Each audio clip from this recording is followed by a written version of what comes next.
Bonsoir à tous. Très bien. Donc Laurent Brun, Lyon 93, et je suis co-gérant du groupe Eolia, et je travaille dans la structure de Sorgues de Sainte-Anne depuis 1997. Voilà. Tu peux nous expliquer un petit peu du coup L'évolution?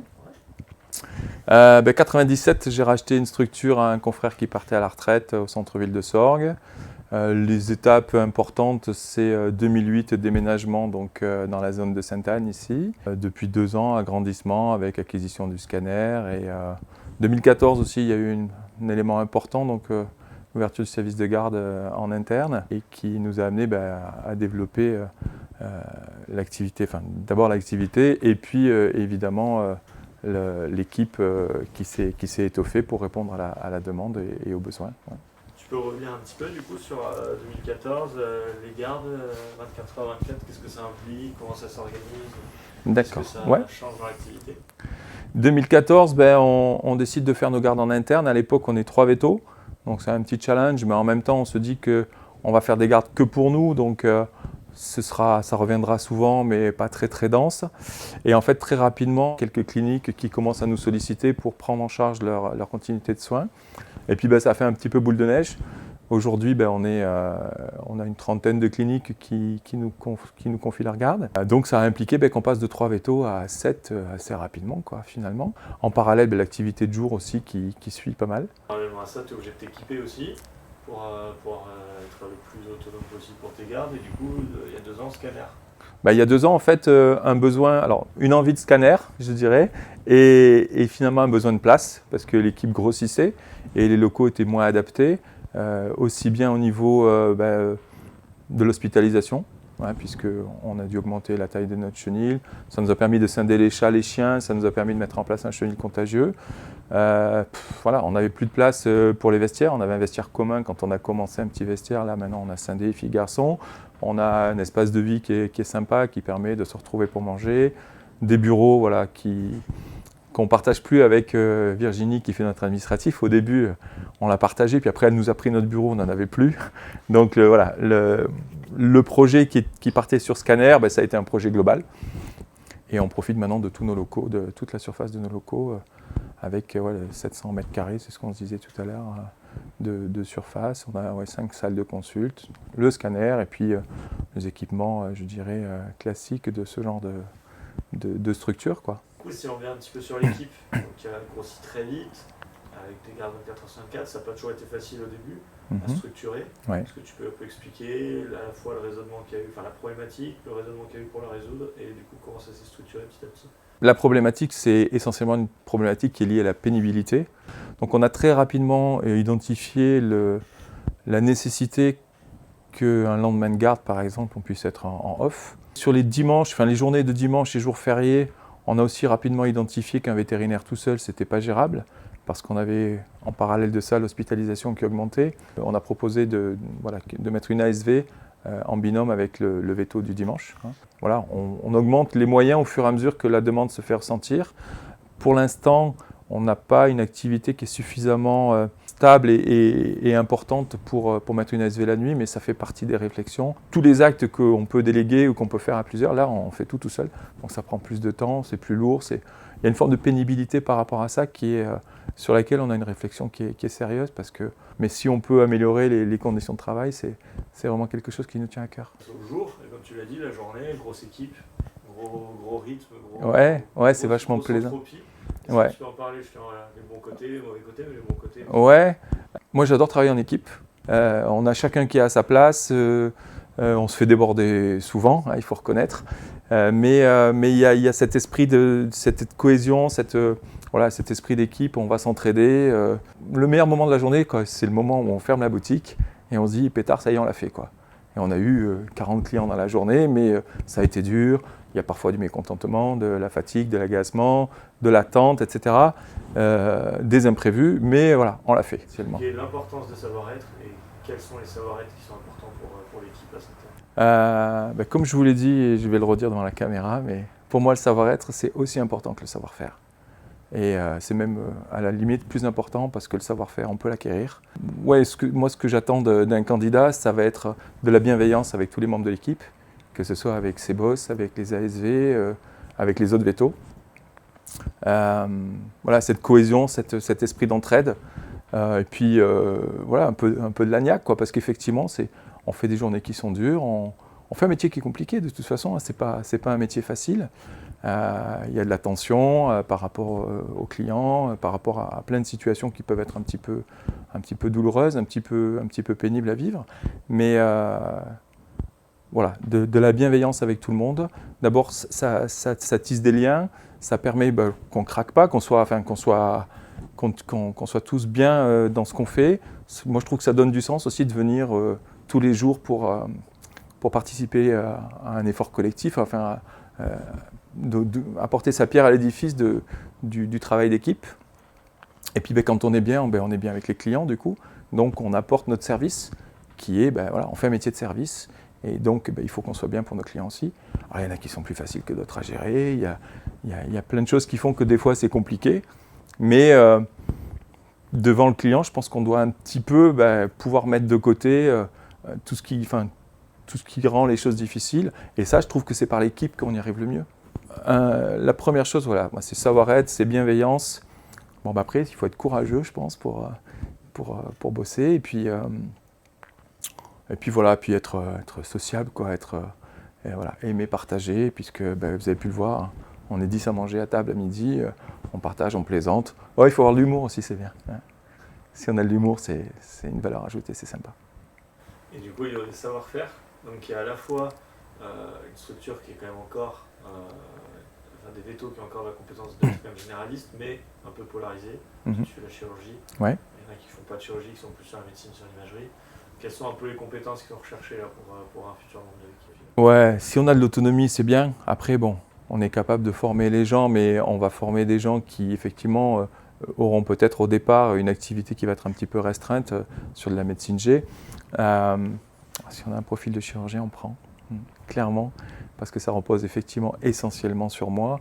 C'est pas tenable que ça repose que sur une tête, enfin, ça pourrait être quelqu'un d'autre, mais sur une seule tête, la chirurgie, ça... On a beaucoup plus de profils médecins finalement dans la clinique. Après, voilà, il faut accepter de faire des gardes. Je sais que ça peut être quelquefois un frein par rapport aux postulants. Moi, je pars du principe que ça fait partie du métier, qu'une structure comme la nôtre se doit de répondre à cette demande de la clientèle. Tous les gens, malgré les compétences différentes et même les caractères différents, ils ont tous ce truc de je suis dynamique, je m'investis, je propose des choses et je suis motivé, quoi. J'ai envie d'en découdre. Ouais. Emilio, là, il a tout appris ici. Il est super ce gosse. Et tu vois Arthur, au final ils ont à peu près la même dynamique de j'ai envie de progresser, j'ai envie de tout donner, quoi. Ouais, c'est super. Alors, sans s'envoyer des fleurs, ça un peu, disons que ça se nourrit tout ça aussi, c'est-à-dire que tu as des gens qui arrivent, ils ne savent pas trop ce que tu attends d'eux, est-ce qu'ils viennent juste pour mettre la blouse et puis envoyer des clients et puis voilà, fermer la boutique le soir, rentrer chez eux. Nous, on part du principe que ce soit Vincent ou moi, on n'a pas la science infuse, hein, donc on aime bien faire marcher le cerveau collectif. Et chaque fois qu'il y a des réflexions de fond, tu vois, sur la pénibilité, sur l'organisation du travail, etc., tout le monde, les vétos sont conviés, les assistantes responsables sont conviées, Virginie administrative est conviée. Et puis, en fait, on fait du brainstorming, et puis il sort des trucs, et effectivement, tout patron que je suis, moi, des fois, je me dis, putain, j'aurais pas pensé à ça, j'aurais pas dû dire putain, mais bon sang, j'aurais pas pensé à ça. Et donc, quelque part, on intègre les gens dans le processus de décision, forcément, ils s'approprient le sujet, et c'est comme ça que, voilà, Eric, que vous ne rencontrerez pas aujourd'hui, voilà, c'est un garçon qui est investi, qui peste de voir que il y a des choses qu'on pourrait faire mieux, plus, etc., qui est force de proposition. Arthur aussi. Et puis les nouveaux qui arrivent ne se sentent pas toujours légitimes au départ, mais petit à petit, ils voient que finalement, on peut échanger, on peut parler. Et du coup, je pense que ça crée cette dynamique, en fait. Ouais. Enfin, je pense que ce soit les vétos, les ASV, tout ça, il faut qu'à un moment donné, ton boulot il fasse sens. Si tu viens juste pour pointer, pour prendre ton salaire à la fin du mois et tu vois, te faire engueuler ou je ne sais trop quoi, non. Tu viens, voilà, quand les filles, des fois, ça se passe pas trop bien à l'accueil, elles savent qu'elles ont notre soutien. On fait en sorte que les gens aient plaisir à venir travailler, qu'ils savent pourquoi ils viennent pour un projet, Pour moi, une entreprise, c'est ça, quoi. C'est des gens qui se lèvent tous les matins pour ouvrir la boutique, pour rendre service. Donc voilà, moi j'ai beaucoup de respect pour tous les gens qui se lèvent le matin et qui viennent faire tourner ma boutique, quoi, clairement. Et quand ils s'arrachent, effectivement, allez, j'en ai pas les larmes aux yeux, mais ça fait super plaisir, quoi. Ouais, c'est ça. Tu fais quelle analogie entre une équipe de basket et ton équipe? Eh ben, dans une équipe de basket ou une équipe de sport en général, il faut un leader, donc c'est le coach souvent. Hein. Et puis il faut que derrière, chacun connaisse son rôle et sa place. Alors pour les gens qui connaissent le basket, effectivement, chacun a un rôle bien précis. Personne ne va pouvoir prendre le rôle de l'autre, donc quelque part, tout le monde est important. Une ASV d'accueil, elle est aussi importante qu'un veto qui fait de la neurochir chez moi. Enfin, je pars de ce principe-là. Si Julia n'est pas à l'accueil ce matin, ben, la boutique, elle ne tourne pas. Tout le monde a un rôle à jouer, et donc tout le monde a droit à la bienveillance des autres, tout le monde a droit au respect, tout le monde a droit à... Voilà. Après, j'ai une question un peu plus personnelle. Ouais. Là aujourd'hui, tu es hyper calme, c'est soit que tu es serein et que tu es vraiment tourné vers l'humain, tu te préoccupes de comment ils sont les gens, etc. Est-ce que ça a toujours été le cas ou est-ce qu'à un moment ça a switché J'ai bientôt 50 ans. Et quelque part, il y a la sagesse, sûrement. J'ai fait des rencontres qui m'ont un petit peu éveillé à l'humain. Et effectivement, ça fait sens pour moi aujourd'hui. Je ne peux pas concevoir que les gens viennent au boulot avec la boule au ventre, qu'il y ait une hiérarchie hyper établie, que le patron ne parle pas à l'assistante. Aujourd'hui, je pense qu'on ne peut pas imaginer une entreprise dynamique, qui se développe si les gens ne sont pas bien à l'intérieur. Et quand tu étais en début de carrière, quand tu étais plus jeune, quand tu as racheté, Ouais. tu étais beaucoup plus sur la technique, tu étais beaucoup plus Ouais. sur ta pratique. Ouais, ben, jeune veto, tu sais, tu as l'impression qu'il y a plein de choses que tu ne connais pas, donc tu as envie d'apprendre beaucoup de choses, donc tu es vachement sur la technique. Bon, j'ai fait un CES de chirurgie orthopédique, voilà, il y a une époque où j'étais centré là-dessus, et en même temps, mon équipe, elle était plus petite, donc il y a des compétences que tu es obligé d'acquérir quand le groupe augmente, tu es obligé à un moment donné de faire un peu plus attention à ça. Je ne dis pas qu'avant, je ne faisais pas attention à mes employés, mais c'était familial. J'ai commencé avec une ASV à mi-temps. Je veux dire, quand c'était pas elle, c'était moi, tu vois. Quand une information ne se perdait jamais. Aujourd'hui, ben, on est obligé de mettre en place des procédures, on fait mettre des initiales, des choses comme ça. C'est pas pour fliquer, c'est juste pour dire ben, qui a eu l'info, qui peut la transmettre. Il y a plein de processus qui sont obligés de se mettre en place quand l'entreprise grossit. Et je ne les maîtrise pas tous, loin de là, je les découvre au fur et à mesure. Sur le groupe, on est 20-21 personnes. Je les connais tous. Je connais tous leurs qualités, leurs points faibles, leur sensibilité, un petit peu de leur histoire sans être intrusif. Résultat des courses, à un moment donné, tu t'adaptes. On a fait un travail sur les valeurs. Ça a été vachement instructif parce que notamment, on a fait donc hiérarchiser 7 valeurs à tous les membres de l'équipe. Et quand tu regardes ça, il y a des choses, tu te dis, mais ah ouais, c'est évident. J'ai une ASV, je ne dirais pas son nom, mais sa première valeur, c'est famille. Mais les jours où elle ne va pas bien, tu sais que le gamin, il y a un problème, le père, il y a un souci. Et quand tu as ça, quelque part, tu connais encore mieux les gens, tu vois, et quelque part, bah, tu fais encore plus de l'humain. Et puis, tu sais être indulgent quand tu sais que ça ne va pas trop, tu sais être un peu plus exigeant, ou tu sais que tu peux demander un peu plus parce que la personne est en pleine bourre, etc. Et ouais, c'est vachement important. Moi, j'ai mis en place un petit rituel, c'est que le matin, entre 8h et 8h30, je rentre mes chirurgies. Et après, le temps qu'on me prépare mon premier animal, j'ai un quart d'heure, 20 minutes, je vais boire un café à l'accueil. Je prends un café, puis je discute avec les filles de l'accueil. C'est des moments d'échange, c'est des moments où tu chopes des pépites, quoi.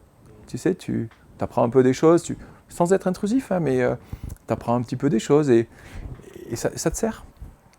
Ça te sert à maintenir la cohésion ou à participer à la cohésion du groupe. On échange beaucoup de façon un petit peu informelle, voilà, c'est le mot que je cherchais, de façon informelle. Et je trouve que c'est des moments riches parce que les gens n'osent pas forcément venir te parler. Moi, je me bats contre ça, mais apparemment, oui, apparemment, le patron, c'est impressionnant pour certains ou pour certaines. Donc, il y en a qui viennent plus facilement échanger avec moi, et puis d'autres qui osent moins. Mais tu vas trouver les infos de façon un petit peu indirecte.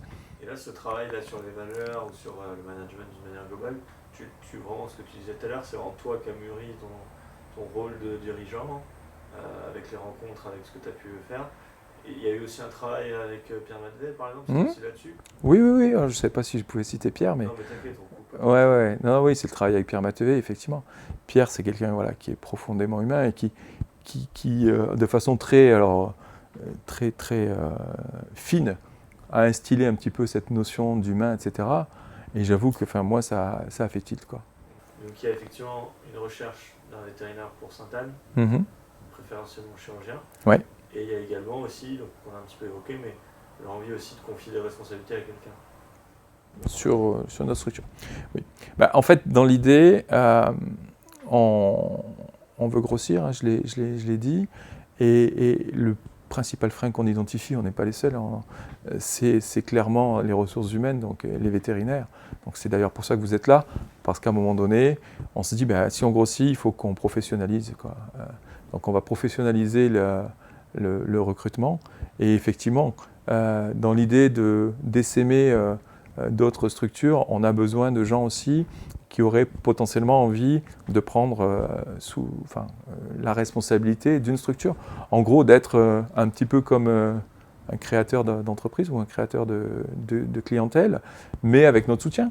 C'est-à-dire qu'en gros, nous, on va assurer toute la logistique. Donc effectivement, ce genre de profil, ça nous intéresse aussi. C'est-à-dire des gens qui ont peut-être déjà une forme d'autonomie en médecine, chirurgie, généralistes, hein, on n'a pas besoin de grands spécialistes, mais qui ont envie peut-être de développer, ou qui ont un petit peu cette fibre entrepreneuriale et qui auraient envie de prendre à leur charge un site.